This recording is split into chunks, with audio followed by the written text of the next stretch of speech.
Okay, so we are starting just bang on 5:15 again. So welcome back to all of you. Thank you so much for being here for the reflection piece that we have at the end of the day. This is the reflection on connection, the theme of the day, and we have our neuro chorus coming back to us from yesterday as well, which is the remarkable team of creatives and transdisciplinary scholars. So we have speaking with us Morag Anderson, the poet. We have Autumn Brown, our transdisciplinary postdoctoral scholar at University College Dublin, and Amelia McConville, a communications officer for European Digital Research Infrastructure for the Arts and Humanities, and they co-host the Arts Science Salon Podcast. And I'm just going to be serving up questions that arise from the room, so we will have a back and forth stage. But I'm really excited to start out going to Morag for the beginning, because I believe that today what we're starting off with is some of Morag's artistic practice, and we'll begin this response today with some poetry. So we'll start there. Thank you. And again, thanks everybody for coming along. It's been an intense day of fantastic learning and sharing and connecting. So we appreciate your continued attention. T.S. Eliot famously argued that genuine poetry can communicate before it is understood.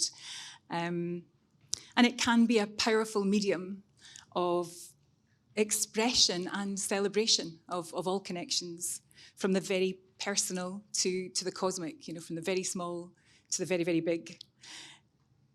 And poetry can be made up of truths, half-truths, mistruths, a combination of all three. It doesn't have to be autobiographical. And sometimes that's what stops people from writing poetry. The fear is a bit like being caught talking in your sleep. You might be sharing secrets that you didn't want to release. I'm quite happy to do that. Emily Dickinson said, "Tell all the truth, but tell it slant." So you get to be your own author. The poem that I'm going to share with you, I actually wrote when I was really irritated with my teenage daughter. She returned from her university town to her hometown with her new boyfriend. She wanted to show him where she'd gone to school, the cafe that she worked in, the river that she swam in. She drove 3 hours to do this, and she didn't come home. Oh, what was more painful, I suppose, for me was that I was her age when my mum had died, and I'd have given a hand to spend half an hour with my mum, and there she was, waltzing in, waltzing out, and didn't even tell me. So I wrote a poem to channel my feelings. And that's quite often what I do. But then I let it prove, I let it rise, and I go back to it and I decide whether or not that's the truth of that moment. And I don't want to be reminded of negative things. So what's wonderful about poetry is you can just totally flip it on its head. Everything negative that you've written, just turn it into a positive. See how that makes you feel. And that's what I did. And so this is now a poem that I'm really happy to share, because actually it's a love poem for Jessie. As Mandy earlier on was talking about in his photo essays and helping postpartum depression mothers heal by encouraging them to write lullabies. What a wonderful thing. That is absolutely superb. So I guess in a way this is my lullaby to Jessie, but I won't sing. It's called Migration.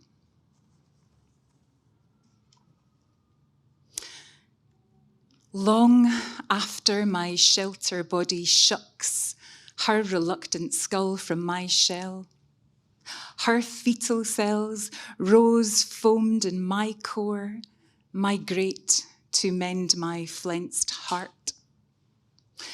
Drawn to salt tides and moon-dipped pools, she bends east with scatter light, forgets to look west where night falls last. Distance turns everything blue. I peel a pearldom of song from my mother tongue, seal it in bottle glass, send it on the carrying stream. She grasps freedom, swims her own rhythm. I name the space between us broken water. Claim it, beautiful daughter.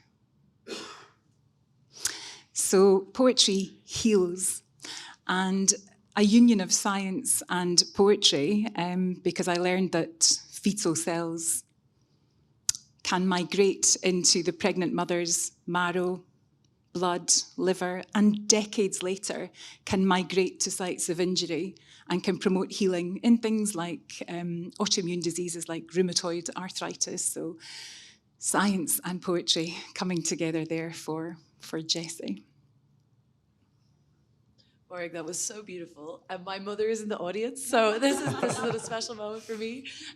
I thought that was absolutely beautiful, and it actually really brings together, I think, connection is the theme of today. It actually really brings together, I feel, this whole idea of, something that Barney Steele this morning in his conversation with us, which was so captivating, amongst all of the different themes I think that he brought together. I loved what he talked about when he talked about the ecological embeddedness of everything, but the main thing I think I took away was this idea of, and it's something we've discussed even just today, this idea of people being processes as opposed to end points or final. And what you said there about, that idea of cells foaming in your core is such a beautiful, I think, both natural image, and the kind of your use of metaphor and imagery there is so beautiful. But it's also, as you say, like scientifically true in your little follow-up there of like what maybe inspired that. And I feel that that's such a beautiful way of pulling together all the different threads that we heard today. Healing was a theme that really arose, I think, from today in a very beautiful way, and maybe a little bit unexpected. But I don't know if either of you guys have thought about that. Yeah, and actually, as you were speaking, I was thinking about, as I want to do, about that kind of Venn diagram between the purpose of art and the purpose of science. And again, like, it's really, really damaging, I think, sometimes to lean into that kind of false binary of these things that are never, like, we like to put them at odds with one another, but they really aren't. They serve so many of the same functions. And your poem, it feels like an act of healing, but also an act, as you said, of experimentation, of turning something on its head, of making meaning, of asking questions of yourself, of your daughter, of these moments that can be complicated and maybe have like a little bit of friction. But it's more than just an expression. It's that experiment. It's a critique as well. There's critique in there too. There's honesty there. And as we were speaking about yesterday, and as so many of the panels, I think, presented today, it's a distillation of meaning making. And it takes a long time, I think, to make sense of some of these experiences that we have that can be difficult, that can be painful. And that's a great example of that. And I wonder too, as Amelia said, one of the things that came up a lot today was the metaphor of the natural world and ecology and connection, not just with ourselves and our health, with one another, but also with the natural world, which was really, really present in that poem. And I wonder if you could speak a little bit about that, your relationship with the natural world, how that impacts your practice, and maybe how that reflected perhaps on some of the things that emerged today. It's like Dominic has said many times, show, don't tell, or no tell without a show. There's no point in me just telling you what it's like where I live. But Jessie's moved east to study. I live more towards the west. The west gets the last of the lights. She's moved to a coastal part of Scotland. I'm very much in the heartlands. Big tree country, and so that informs my poetry, and it makes it really easy, therefore, to talk about your feelings without necessarily saying them. Because one of the gifts of poetry is that it should be universal, so the themes can be shared, but what's not said, or the gaps, the white spaces where the reader or the listener can input their own lived experiences in there. But a couple of things that came up today, I could be wrong, and apologies if I am. There's a gentleman in the audience who asked a couple of times about the negative impacts of art on healing. And I thought that was actually a really brave question, because nobody else has mentioned it and nobody's really addressing it. But it's so true.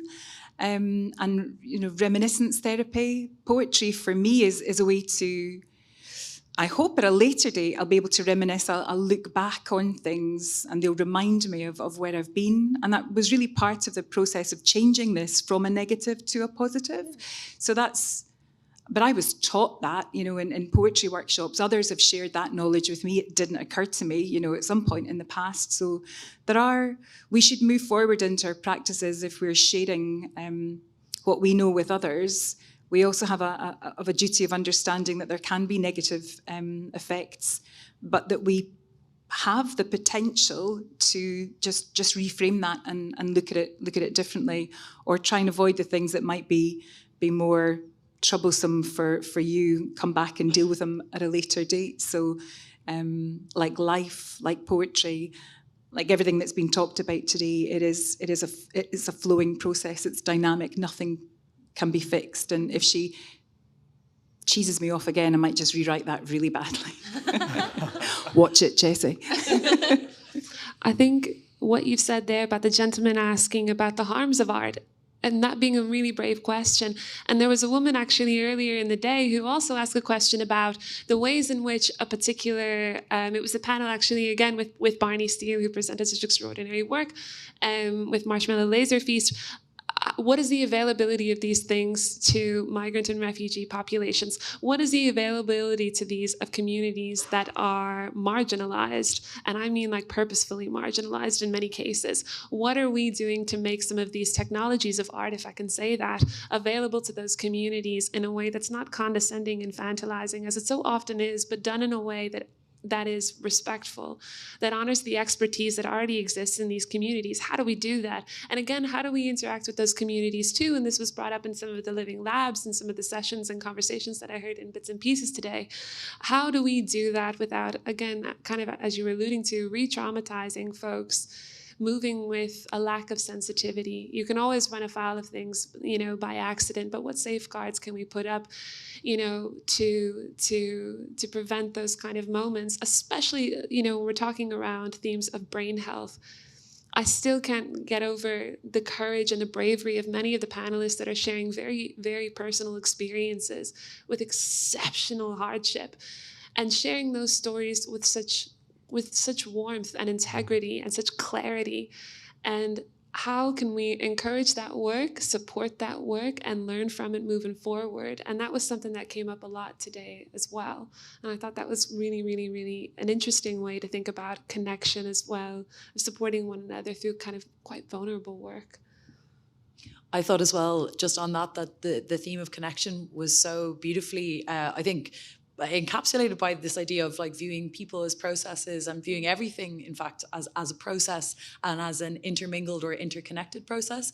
And I thought that was especially, underscored by the discussion earlier this morning about My Brain Robbie and its impact on Latin American communities, and that whole sort of truly global movement that promotes the kind of understanding and self-education about brain health from a young age, right? Because as we've said, so much around brain health and aging tends to focus so much on an aging population and on older people, but actually, again, to underscore this idea of people as processes, it needs to actually begin at a much sort of younger age, and that idea of viewing people as a continuum along a spectrum of life was really important. But then it also goes every which way. Now, I'm not especially mathematical minded person, but it just struck me that across like all these sort of dimensions, there's an X and Y axis, and there's all this sort of dimensionality to how we were viewing this idea of process and connection.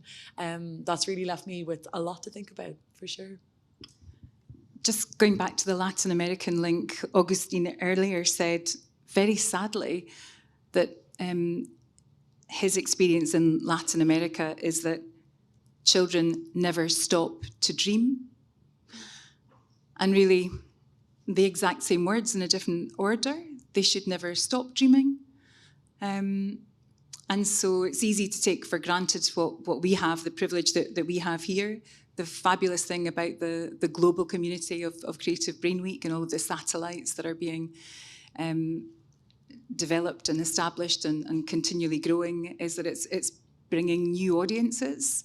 The last panel on neurodiversity, that would never have happened 5 years ago, 10 years ago. How absolutely fantastic to hear Suzanne and Alan speak. One thing that really interested me, Suzanne talked about their schizoaffective disorder, and I love words. And different countries are changing the words associated with certain disorders and diseases. So in Japan, for example, and Korea, they no longer, I won't attempt to use their mother tongue, but the mind split disease would be their English translation of it. And in Japan, it's now called integration disorder. More beautifully, in Korea, it's called attunement disorder. So it's regarding the human brain and the human body as an instrument, like it's a violin that's just highly tuned. It's just working in a different way to your bog standard middle aisle of little violin that you might be able to buy. You're talking something quite supersonic. So it's wonderful to have a conversation and for confidence to come forward and do that. And of course, connection really only comes with confidence, because if you're not a confident person or you don't feel confident in the space that you're in, how do you make those connections? So that was really wonderful to hear both Suzanne and Alan share their project, their festival. Okay, are we ready to throw open to questions? Are you all happy to start hearing from the audience as well? Yeah. Wonderful. So I think the goal for today is really to launch the threads, to try to bring together some of what we've just heard, some of what you've heard through the day. And if you'd like to just generate more conversation and response, we have a further 30 minutes together, and I think we should use it to our best ability. So we can obviously continue the conversation up here, but if anyone would like to speak toward what they thought about or add or augment to our discussion, please feel free. And I think there's a roving microphone just there. You have it, Veronica? Great. So it's an open floor for you. Don't leave me with a microphone. Okay. So I might pick up, we have one over there.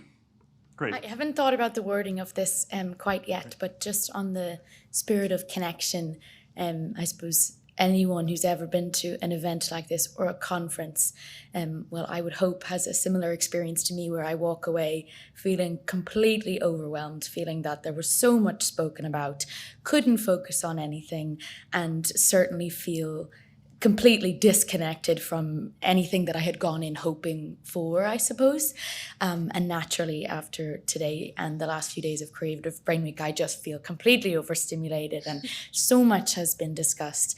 Even just today, speaking about neurodiversity and going from artificial intelligence to raw science to visual art, like so much is going on, but I want to come back and I suppose, that's my sort of intro to my question. I don't know what my question is, but how would you go about, or maybe you could just touch upon that subject of, okay, at the end of the day, how do we now come back? How do we now bring each other together and say, right, we've learned all of this, and like find that connection between it all, because it's so diverse.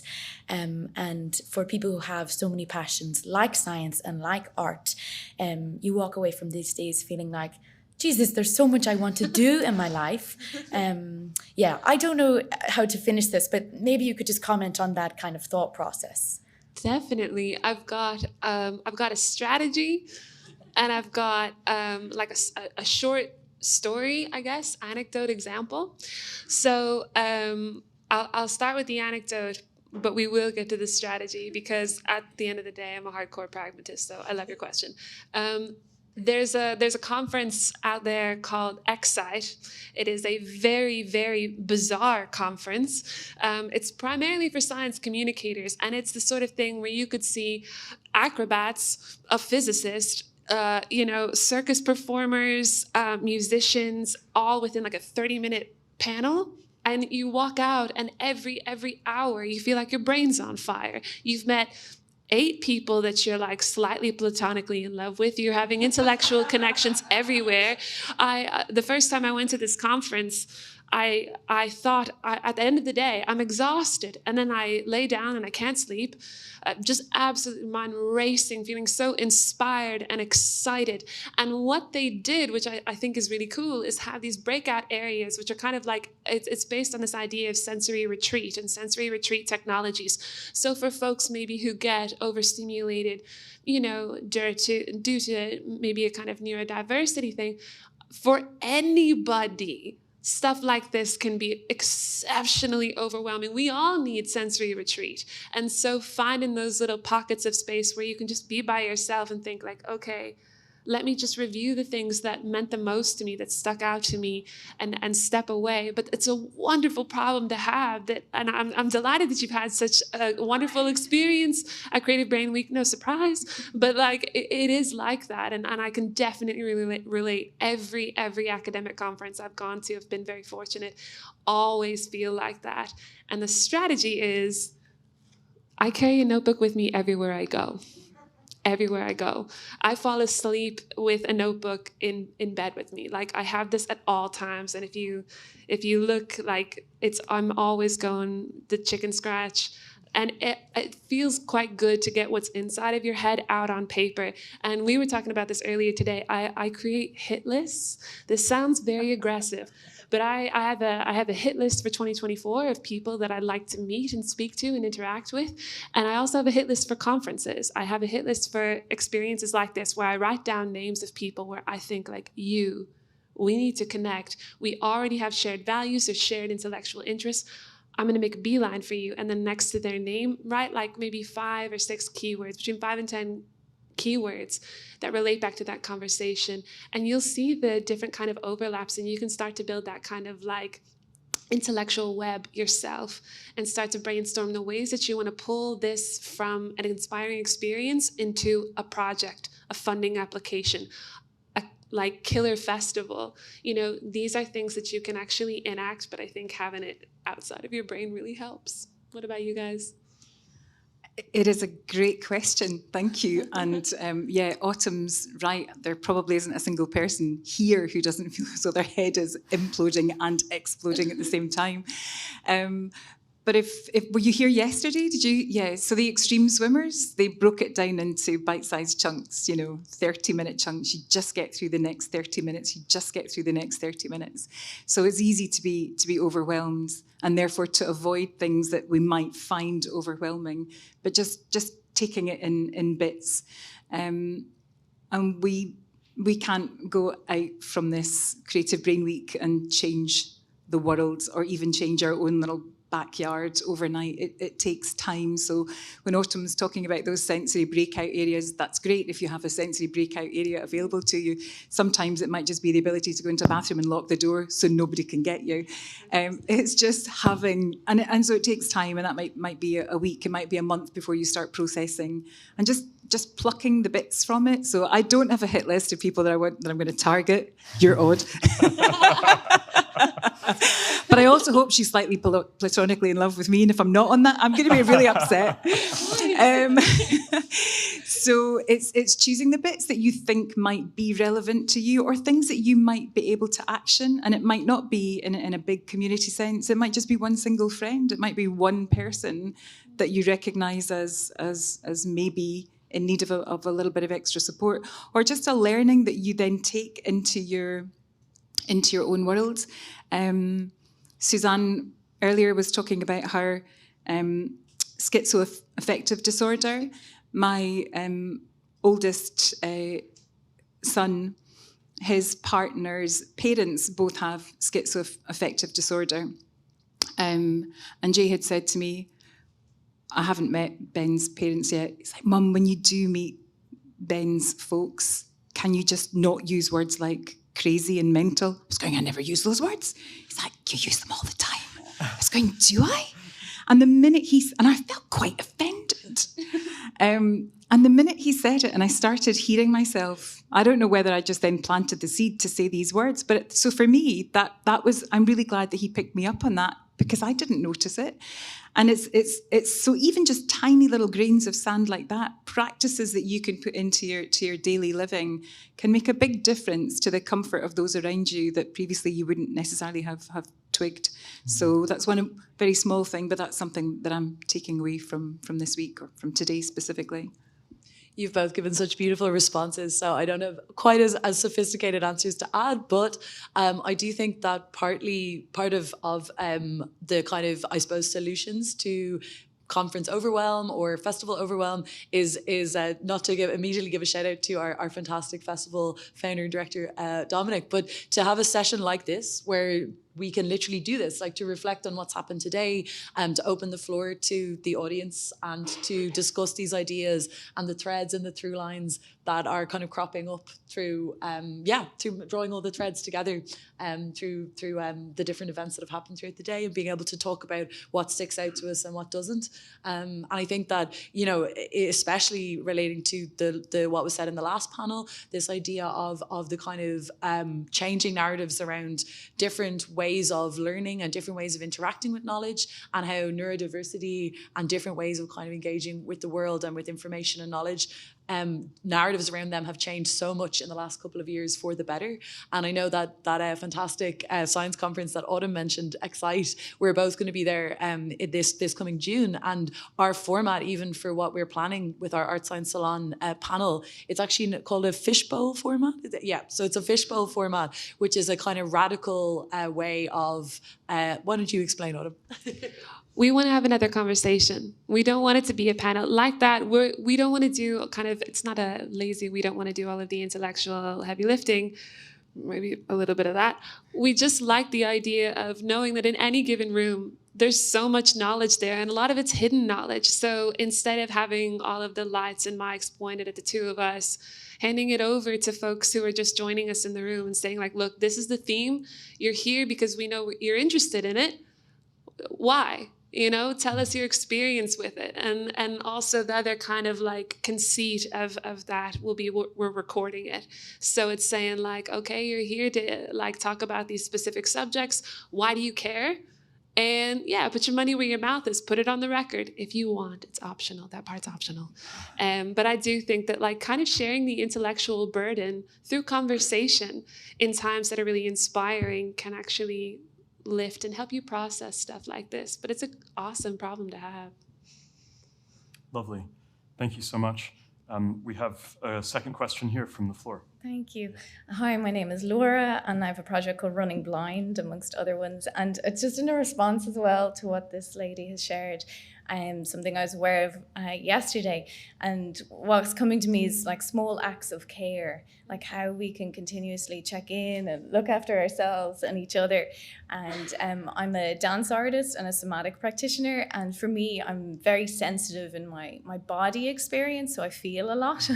And we all do. But when that's actually your practice and your research, as a dancer, I'm a movement researcher. So I'm always investigating things from my body perspective.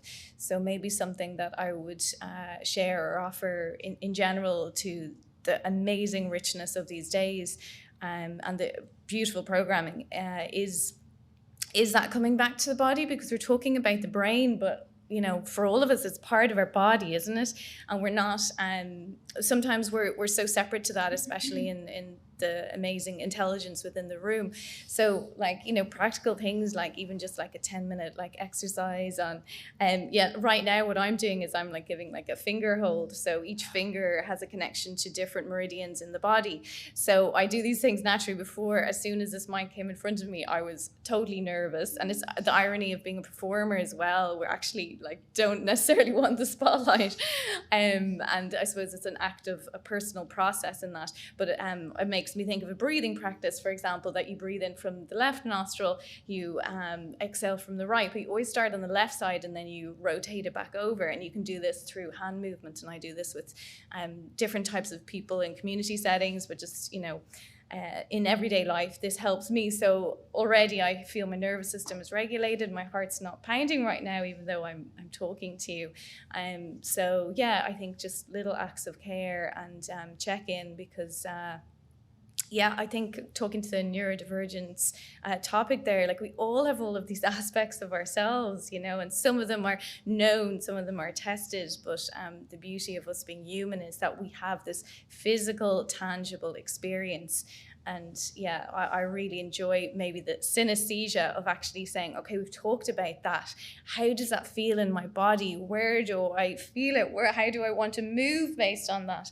And it's a recipe for me in that way. And I suppose it is. I've never thought of it as synesthesia, and that's the beauty of this interchange. But hopefully something of what I've said makes sense and adds value to the room. Thank you. Dominic mentioned the word salutogenesis earlier, which is a fantastic word, the origin of health, rather than us focusing on pathogenesis. We should be looking towards the things that are, registering what's happening in our body. Some of you may have been in the room when the acute brain injury panel were talking, and Niamh, one of the panelists in particular, said that following her dreadful experience, medically induced coma, inability to do many, many things, but the inability to control the mental anxiety that caused, and the end result, which was that she was in psychiatric care for a brief period, and it was one building block of negativity upon the other, all of the things she couldn't do. And it took a therapist, I think it was 3 years post-accident, she said, it took a therapist to say to her, let's look at the things you can do. Let's celebrate those. And it changed her perception of herself and her value of place in the world. So it is really important to look at the human body as a whole. The brain obviously is one part of it, but every other part is just as important. Some of you may have heard me talk of Ross, my husband, who we were out trail running one Sunday morning, and he had a stroke, or he had symptoms which then turned out to be a stroke. But what was the whole thing is quite fascinating, because this was during COVID, and in the months leading up to the stroke, he was obviously having physical symptoms that he didn't register as being physical. Increased heart rates, increased pulse, not sleeping very well. He was putting it down to stress. We run a business together. It was just chaos. We had kids that were home from uni and some that were homeschooled, and yada yada. Everybody was living different lives. And so he decided that he would take up meditation and he would study the philosophy of Buddhism, because he suddenly had all of this extra time in his hands, all of which was great, but it didn't change the physical plumbing of what was going on until eventually, clot broke off, migrated, got lodged in the brain, and he then had severe symptoms. But the point of this is that one of the speakers, well, actually was one of the audience members today who was one of the speakers, Kirti, I think, who's part of the Africa Brain Health Group. She asked about spirituality and how does that come into health. Ross is not a Buddhist, but he did this short course of the psychology of Buddhism, and he said that he's in ICU, blood pressure's through the roof, arteries are like fully pumped, and the doctor that was caring for him could not get an arterial line in. He said it was the most excruciating pain he has ever experienced and could ever have imagined. Couldn't get it in one arm, tried the next, back to the other one, back to the next. And he said he decided to shift his focus of pain. Buddhist philosophy seemingly says that it's a transient, a non-existent thing. We don't actually own it. We can step back from it and observe it. That's my loose interpretation of what he told me. And he said he focused on this doctor who was failing to get this arterial line in, and he said she just looked broken. She looked like she was in more pain than me. And he said the minute he transferred his thought of care to her pain, his pain didn't fade, it immediately disappeared. It just wasn't there. Sure, it came back as time went on, but that was really interesting. So some odd form of connection, communication that we can't as lay people can't fathom, but it is there. And if we reach out if we open up our minds to perhaps tuning into what Laura said, the physical effects of your body, you can perhaps make changes to your health and well-being. Long answer. Beautiful. Sorry. Thank you so much. We have another in the same row there. Yes, hi. I'm Laura. I talked before about refugees. I'm the one working in the camps. Yeah. And I wanted to come back to this point because I was for 8 years in refugee camps working, and I was really trying to find artists to work with me, and it was very hard. It was very hard. So the question is like how we build the empathy, because we as artists, we focus on our creative process and everything, how we share that and how we build empathy for other artists and to engage other people to heal the communities that are really needed, like more than ever, our support. Because at the end of the day, we are all affected from one way or another, because we are all in the same community, we are all in the same country. So we are all affected, unconsciously or consciously. So it's how we build that. This is like how we create, how we expand our connection with these more vulnerable communities around us. Thank you. You have far, far, far more experience than I do with migrant and refugee communities. I have very, very little. But one of the case studies that I worked on as part of my research during the PhD, we were doing different kinds of creative coding workshops, programming. So folks who were self-selecting because they like computers, they like robots, they like that kind of stuff. And these people were living in direct provision, which is temporary housing here in Ireland for migrant and refugee peoples. And they're left in limbo for years and years and years in many, many cases, not knowing what their status is. And some of these direct provision centers are repurposed hotels, and there can be entire families that are living in one room. In conditions where they can't cook for themselves. And so much of your agency is taken away from you, and in doing so, so much of your humanity, it feels like, is just, it's not respected. It's not given to you. And they were my teachers, and it was a really, really, really impactful experience. And we had two brilliant facilitators helping. Sean and Roisin facilitate building robots. And like I said, it was self-selecting. Yes, they're migrants and refugees, but also like, who doesn't love robots? I mean, many of you might not, but we did. And we built robots online. We played games. It was just amazing. And at the end of the week, we were kind of reflecting like we are now, using zines and telling the story of the week. And it was just extraordinary. And we also used zines with a group in Greece called Latra.